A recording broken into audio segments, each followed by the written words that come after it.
Hello, welcome pen friends. My name is Chris, for those of you who don't know me, and today I'm coming on to do a video response to the 8 pen questions tag that was done by Leanne Likes and Simone, 2 YouTubers that I really love, and finally had time to watch some content after I finished with the my most recent projects, which is what I like to do. I like to go watching other people's content when I'm between. I've finished something. So they have 8 questions, and they're really good questions. They're excellent questions, and I think the whole spirit is the more people that answer either in their comments or make videos or all of the above, or post on Instagram, the more fun it'll be for all of us.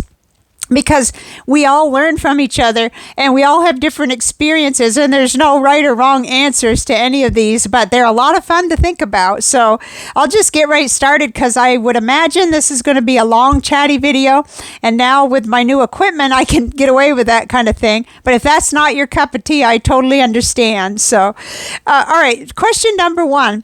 When and how did your fountain pen journey begin? And I've talked about this before, but some new ideas came into my mind too. So first of all, I was about 13 when I got my first fountain pen. My mom is a writer, and if you watched my book tour, you saw her 3 books, and she always wrote with a fountain pen. And what I thought in my 13-year-old mind was that my handwriting would be as pretty as hers if I had a fountain pen. So, they weren't that expensive. It was kind of like this one.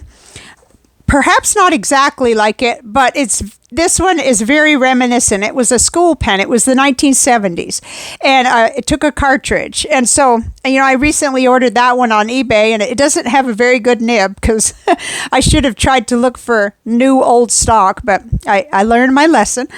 So anyway, I wrote with the pen. My handwriting was not like my mom's, and I tend to always write fast, and so it may never be as good as hers, but still it was a lot of fun. It was different. People, at school were like, what's that? And, it was fun. I enjoyed it. I only had the one pen, and every time she got cartridges, she would share them with me. But the other thing that I remembered just recently was I have never, since high school, I was big into art in high school. I took all of Mr. Wiesen was his name, our art teacher at North Country High School. And I took all of those classes, and he always had the speedball tips and the nib holders. But what I had at home was always the Schaefer calligraphy set, and I never thought of that as a fountain pen, but it works the same way. And again, I wanted to do the calligraphy. So I don't think this is one of the original ones. I think this is one I purchased in Oklahoma later on because I lost track of things. And so, that's what happens after you leave and the family moves and stuff like that. But it has the feed and the nib units. This one's a really wide one. Let's see, it's a B4. Yeah, it just says italic. So when I started back in fountain pens, I still didn't immediately realize that these type of pens were so different. And so when I heard stub nib and I would see that it was flat, I thought it would be the same experience, and I wasn't really interested. But then I started to learn that stub nibs are rounded, and the italic and the calligraphy nibs are much straighter. And, it's 2 different experiences, but I've never been without these pens. So I was always kind of, every couple of years, I'd get in there again and tell myself I'm going to practice and I'm going to be a good calligrapher, but I didn't stick to it. So far, I haven't stuck to it. I enjoy the stub nib better because it's rounded and a little more forgiving, and I can, just my handwriting is big anyway, so I've enjoyed that. So I think that pretty much, the whole, the avenue back into fountain pens for me, because I kind of remembered a few things that didn't go so well back when, back in high school. I remember my pen getting clogged up. I would, neglect it and it wouldn't write or whatever. So I don't remember what I did about it. And so back in 2016, I decided I wanted to do bullet journaling.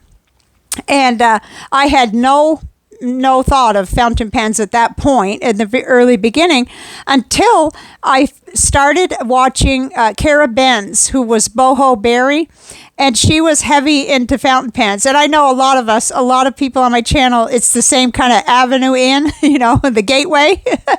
And she was recommending that we watch Brian Goulet's Fountain Pen 101 series. So I did that.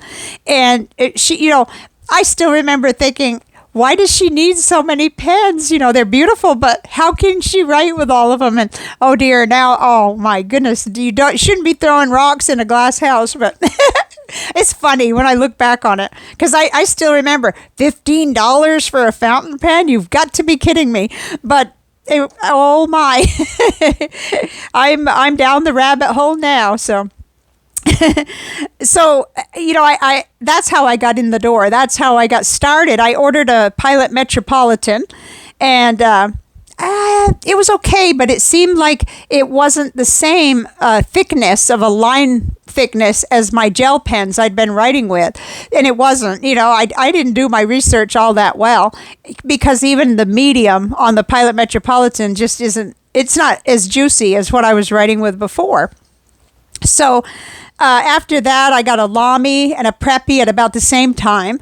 And, things started to perk up, because those nibs could come on off and on, and I could, order another one. And I didn't quite dabble in broad nibs right away. The first 2 years, I stuck. Well, that's for another question. I shouldn't be talking about that now. But anyway, so it was the Pilot Metropolitan, the Lamy, the Preppy, and then the Eco, but I've got a lot to say later on about the Eco. So, question 2. Favorite inks in the beginning. What are your go-to inks now?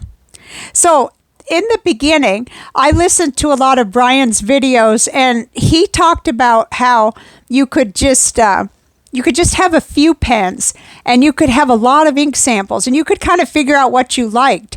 And so right away I decided that's who I'm going to be. I'm just going to have a few pens, and I'm going to get all the samples, and that's what I did basically. So early, like the first bottled ink I got was a Diamine ink, Aqua Lagoon. And then I was really attracted to Noodler's inks, because I love the idea of the big bottle and the more ink for your money kind of thing, not realizing how long ink actually lasts. But aren't we sweet when we started this hobby? Where it's like, okay, let me just get a gallon or something. Yeah. But what has changed for me ink-wise now is that little by little and very persistently and very patiently, my viewers, subscribers here on the channel, started telling me they thought I would really like Pilot inks, and they told me why. And, it just sort of... after a while, I started to listen, but it took a while, and I'm talking about a couple of years, and I'm not sure what the block was, whether I thought they were expensive, but over here, on the other hand, I was buying all the samples, and, just 100 little samples. But anyway, so now Pilot inks are like top of my list, and I still like Diamine inks, and I still like Noodlers, but the Pilot inks are just such a joy, because they're the pens, the very same pens I thought just weren't for me because they didn't write juicy enough, or they were too fine of a line, are much better with the Pilot inks. So luckily, I'm such a hoarder with pens that I haven't gotten rid of any yet, hardly any, just the ones that I've intentionally passed on to people to get them pen-abled or started in the hobby. So luckily, I still have some of those pens that I thought were nonsense and didn't write, but with the Pilot inks, they do. So I've got quite a few more experiments to do. Okay, so question number 3. How have your ink and pen tastes changed over time? Okay, so I think I might have mentioned this a little, but the first 2 years, I was just into medium nibs. And I wasn't heavy into buying a lot of pen bodies, but I gradually got into buying more nibs, and that was interesting. And my nib experience evolved directly from medium into broad, and I never really looked back. And yet, I still love a medium nib for journaling and certain notebooks. So that's I don't regret the pens that I got with medium nibs, like the Ecos that I don't care to pull the nibs off. I don't regret those because I still use them. I wrote down around the third year, maybe even the fourth, I started dabbling with a stub nib. People mentioned they thought I would really like it, but my mind was still on thinking that a stub nib was the same thing as the Schaefer calligraphy set. So I had a real block there. I hadn't yet realized the difference. So let's see, ink and pen. So I mean, my ink, the ink taste, that portion of it kind of has to do with the fact that I no longer want to try every single ink that comes out. I'm interested, and I like to see it coming through in letters to me and that kind of thing, but I'm rather exhausted by the number of ink samples that I've collected, and working on what to do about that, still actively working on that.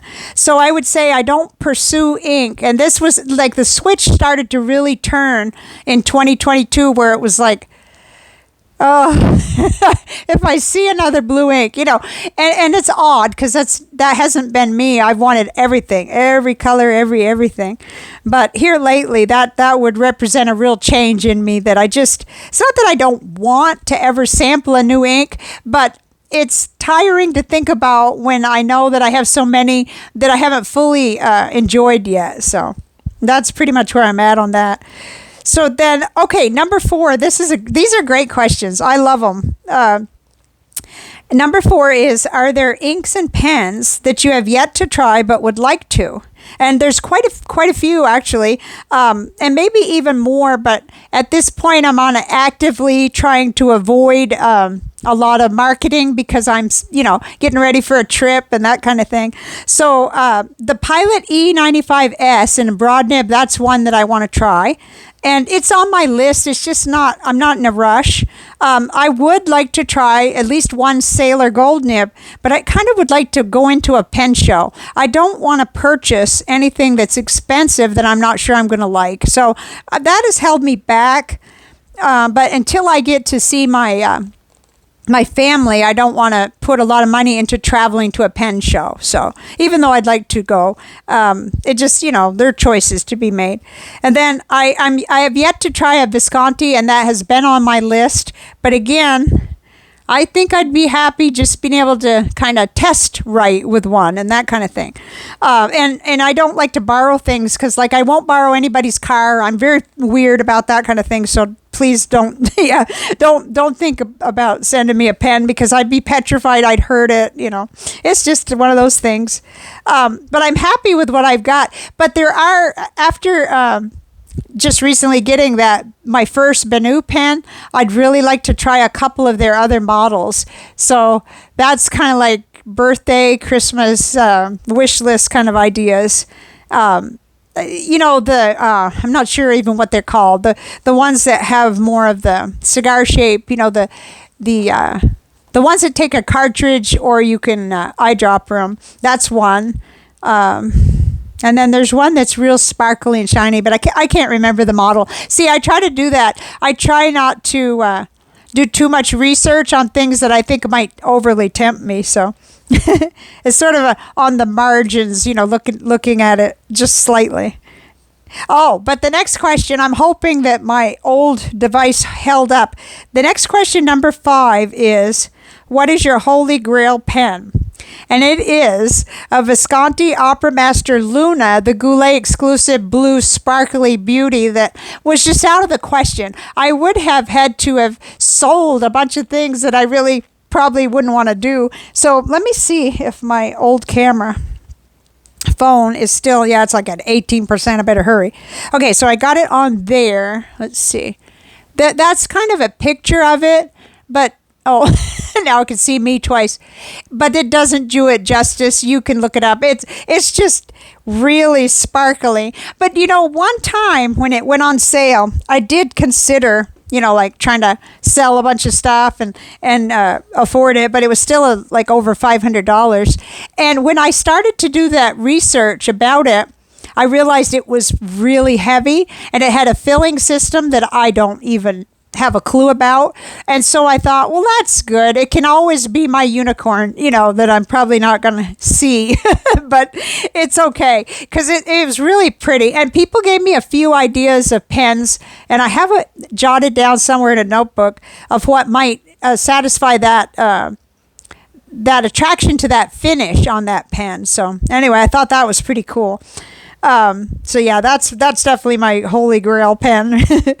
So, okay. Then the next question, I think I typed these right, actually I copied and pasted, so I must have done it right, is number 6. How many pens do you currently own?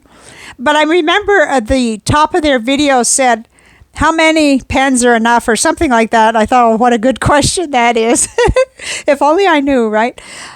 So I went to my inventory, and then I realized now I have 2 inventories. One is like my primary inventory, and one is the student pens, and I added those numbers up, and I came up with 186, but I don't trust that. I think it's probably more like 200. So I don't think it's much over that, so I'm going to use 200. That's my story. I'm sticking to it.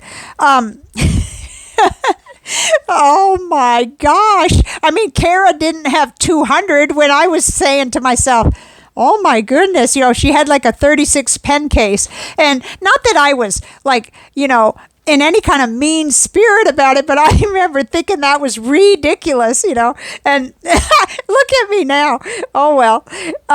So my friend and I, my local friend and I had this really cool little conversation this morning on the phone, and we were talking about handbags or purses, whatever you want to call them, because we were talking about the price of fountain pens, and I was telling her, but it doesn't have to be, it doesn't have to be, but like we were talking about the type of purses we used to, want. And I can remember I wanted a leather Dooney and Burke purse. It was like a drawstring, really pretty all-weather leather. And my mother persistently kept telling me, somebody's going to mug you if you have a purse like that, And she said, you aren't going to have any money to put in it or whatever. But, she wasn't being mean. She was just trying to help me get my feet on the floor. So sometimes it's easier when we think of a category that isn't our problem category to really say, oh yeah, people also buy a lot of shoes, and they buy a lot of handbags or purses or whatever you want to call them. And, men buy tools like mad crazy. I mean, how many hammers do you need? How many, whatever. But, so it's easier for us to kind of look at it better if we look at another category. At least that's what I think. But I'm evading the question. I'm basically just, picking on other people.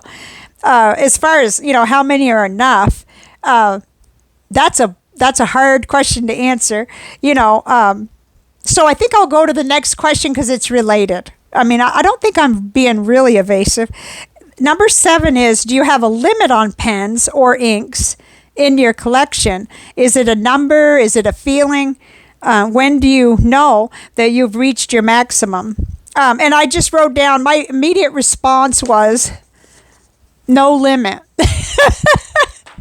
I guess I'm honest, if nothing else, right? No, I don't have a limit. But I wouldn't be honest if I didn't tell you that sometimes it bothers me. And when they started talking, and I'm not sure if it was which one it was. I think it was Simone started talking about how many times, if you use 10 pens a month, how many times a year you'll actually get to use each pen if you have X number of pens. And I thought, okay, this is why I didn't do good in math, because that was shocking to me. Like, oh, only twice a year, or only, and I thought, ooh, and I have way more than that. So, oh my goodness. Okay. But I have a lot of very specific things to say about that, because last year, I started separating out all the pens that were gifted to me. And it gave me some perspective because it was very close to half. It was, I believe it ended up being like 48% of the pens in my collection at that time were sent to me, by viewers and pen friends. And I was trying to think, I don't remember a company sending me a pen, but I always discourage that because I don't want pressure about reviewing. I just want to review whatever is naturally in my sphere, I guess, So that's a whole separate thing. But I started to think in terms of private collection, and that helped me. And this is why I'm doing this video, because, it's hard to believe, but they were showing their Galen leather 20 pen cases and talking about how ideally it would be so nice to have, just the top of the line favorite pens and have them fit in the 20 pen case. And that is what, I ordered that from Atlas back in December, and that was my intention, was like to create this, my private collection that doesn't have anything to do with being a YouTube reviewer or, anything like that, but the ones that I love. And, that's heavy because you know what I have in there? All my TWSBIs. Oh my goodness. And they didn't quite fit, which, yeah, because I think before I had a 24 pen case, so 4 of them, well, except I have a bunch inked up, so there's some empty spots in there right now. But, I would never get rid of all the rest of them and only keep what fits in there. I'm just sure of it. I know I'd have regrets. And because of, even though I'm not a heavy pen reviewer, I don't do that all the time. It's mostly what I'm writing with and the inks I'm trying out and the pens that I'm writing with, that kind of thing. And other pen related videos that I do like to sometimes review. And it is really important, like for instance, that I always have a Pilot Metropolitan and that I always have, some of those pens, like even the Faber-Castell Loom, I like to be able to, ink that up and remember what the nib experience was. So if I'm going to say something, it's going to be something I've tried and compared. So probably, so that's a handy little excuse for having 200 pens, I guess, Let's see. I'm currently working to separate Forever Keepers. Yeah. And there's a lot of them because I love my pens and I love color matching. I love the demonstrators. My first TWSBI was the clear one. And, that was, money was tighter that year, when I first got this, and I thought every color can fit in this one. I only need one. Oh God.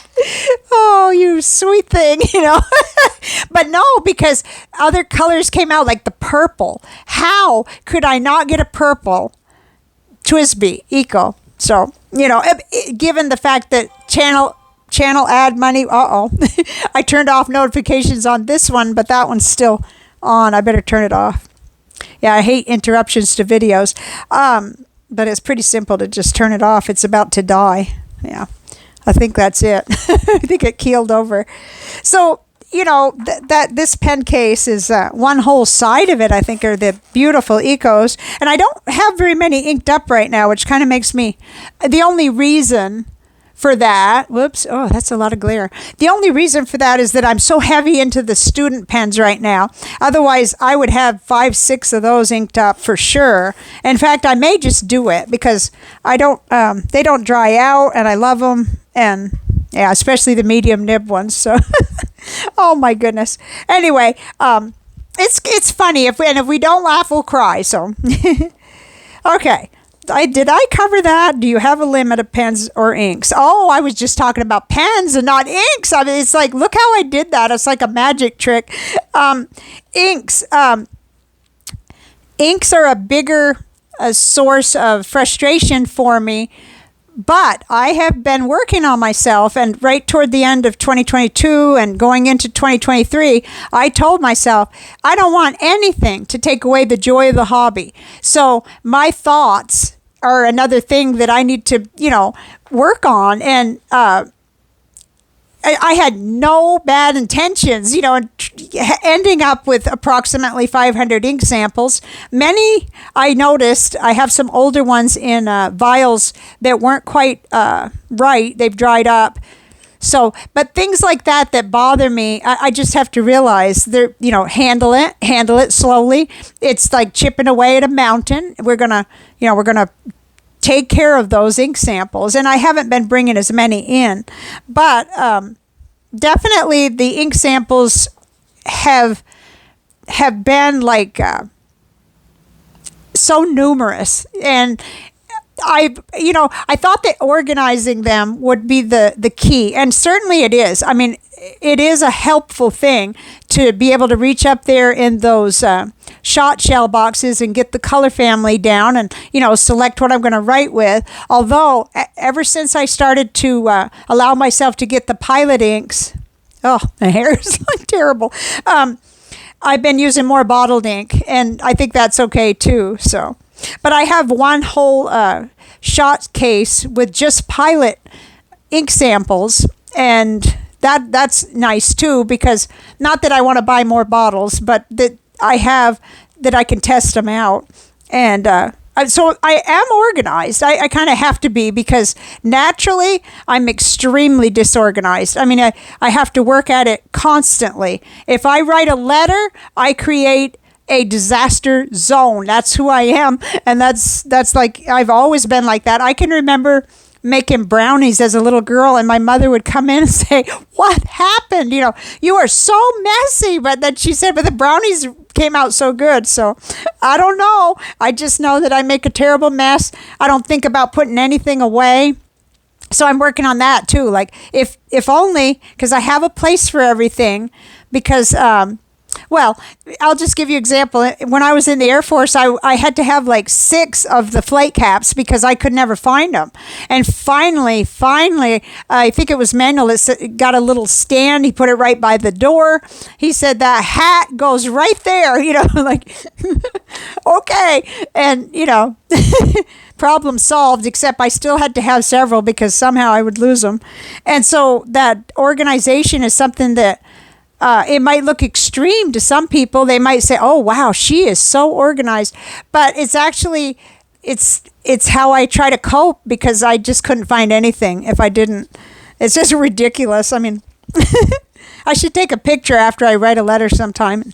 All the little things, all the little, when I make the envelope and then try to pick the stamp and everything, it's just everywhere. So, oh dear, I'm all over the place. Let's see. And this is a long way from my coffee. This is just me, okay. Because, that was like I had got up at 5 this morning with cocoa, and by 7, and it's almost 3 o'clock in the afternoon. Okay, so yeah, working on a private collection so that I can kind of understand that, yes, I'm a YouTuber, so I have some pens because of comparing and all of that. I think that would make sense to anybody who does it. I think we've reached the last question. Oh, wow, that went fast, except not according to the time on the camera. Okay, number 8, consequently, what would you do if another pen or ink came along? Oh, boy, that depends on when. Like right now, I'm pretty strong because I got a trip coming up in a couple of months. And so I work on kind of avoiding too many temptations, and I've also kind of set my mindset on it being temporary. I think I counted, let's see, this is March 9th, so 2 months, I guess, 8 weeks. It's not like forever, but I'm really focused on that. So right now, I'm not buying pens and inks.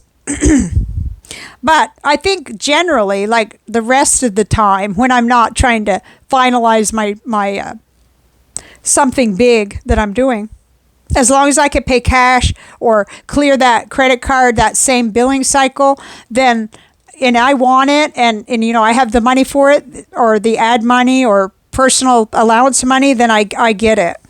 I think I'm beginning to have those thoughts of life being too short, to put off things. But at the same time, I really, really try to examine the reason why I think I might need another pen, because it's not a need, and I know that with almost 200 pens. But I do have this habit of getting a whole bunch of different colors of the same one, and that, that's something. It's not necessarily bad, especially with the ecos, because I just love how, the purple, the blue, the red, the green, it makes sense to me, and I have inks that I love to put in them.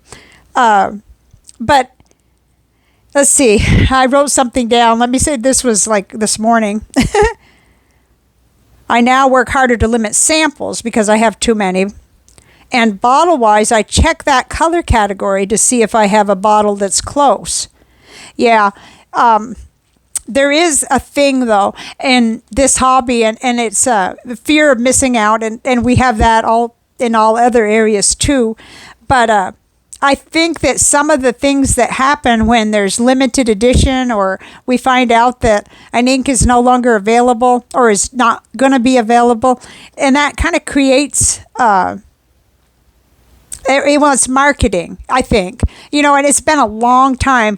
I'm talking about, like, let's see, 1988, I think. I took two college-level courses at Phillips University in Oklahoma on marketing. And so, I was working at breaking down how they were marketing different things. And so there's a lot of that goes on. And, I used to use the example of Tupperware, how every single...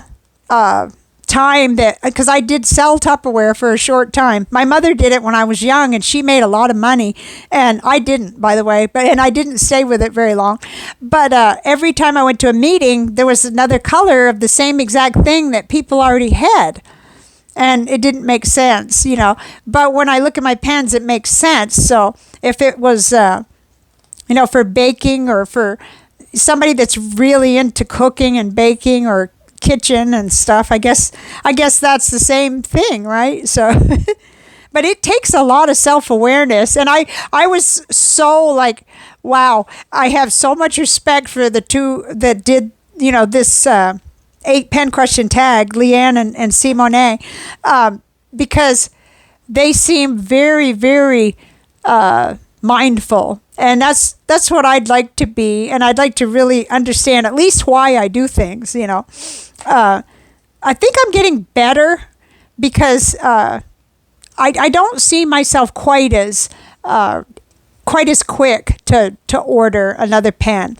But like I said, the top priority for me is to keep it fun. I don't want to suck the joy out of it by nitpicking on myself. I just want to, be more practical and just change my behavior, and I know it's about habits, so I have to look at that. I think we all do. Well, this was so much fun. I can't tell you how much fun I had watching their videos. I think I saw the first one come through before I had the big project of our pen chat, where I was on Hemingway Jones' channel. So I said, no, I'm going to wait. I'm going to wait till after I complete that. That'll be like a treat. And that's what I did. So I watched their 2 videos, and it was great. Just great. And I hope more people will do this, because I can remember a tag where someone else started it, and like 10 people did it. And then one other time I tried one. I'm not sure my questions were all that sensible, but these are great questions, I think. And what was really neat about that was they both have channels. So there's a similar, it's just very similar. If you have a YouTube channel and you're showing people things and either reviewing or just going through the process of showing things, I think it might be different. Like if I was just doing Instagram and I wasn't a YouTuber, I often ask myself, what would I then be? Would I still be ordering this pen? And sometimes it's really hard to answer that for myself. I think, I'm not sure, but it slows me down a little. It makes me wonder, or is it my eagerness knowing that, this will be really fun to, and I'll have a plan. Like I'll say, okay, I'm going to get another one of those Jinhao 82s, and I'm going to put a medium Nemesine nib on it or whatever. I'm going to do this and this, and then that'll be one of my next ink ups, and that'll go on my Chris's ink pens. But everything I do is not geared on that. A lot of what I do is geared on what I want to see for letter writing and journaling. Those are the two things that I do every day. And so it's very interesting when you try to sort out why you do what you do, and within a hobby or within anything else. And I do think that if you can look at another category in your life, whether it's like what I talked about, my friend and I talking about handbags and purses, and it was really neat to reminisce too, because apparently she wanted one of the same handbags that I did, and I think the handbag was $300, and there is no way. I mean, there's no way. We were still, and actively raising our son, and even with credit cards, there's just no way that I would have done that. But I wanted it. I wanted to, so I remember that. And what were the other categories I was talking about? Oh yeah, well, tools. And I was having kind of a blank on trying to think of even another category, because I can't use books. Books are just not a topic I can be objective about. They're just they're like food for me. So, it's not optional. Anyway, so, okay. Now, I have gone on quite a long time, but I'm taking you guys at your word. You said that it was okay, and I'm sure anybody who's still here at 36 minutes, it must have been okay. But these are fun questions, really fun, and I encourage anybody who, anybody who has an Instagram account or can make a comment on one of their videos, or can make a video yourself, even if you've never made a video. You don't have to show your face. I think they mentioned that. You can I thought about just showing my pens. I had, well, I guess I showed you all the ones it was just my first fountain pen back in. I think the first one was a gold one, but this is one I still have. And then this was an attempt to get one similar to what I had in high school. And then my first Eco was the clear one. And then the Schaefer.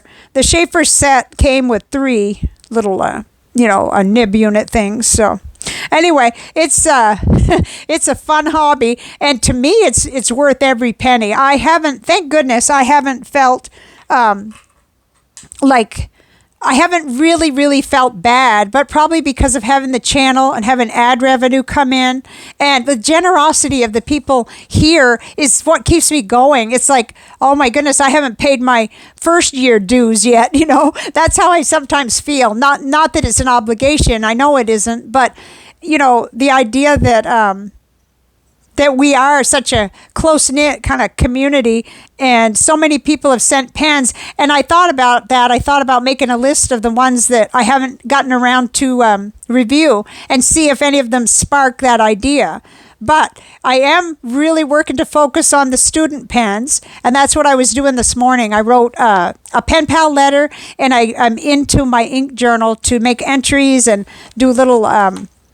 well, as I'm writing with this now 10 pens, we started with 8 or 9, and now it's 10.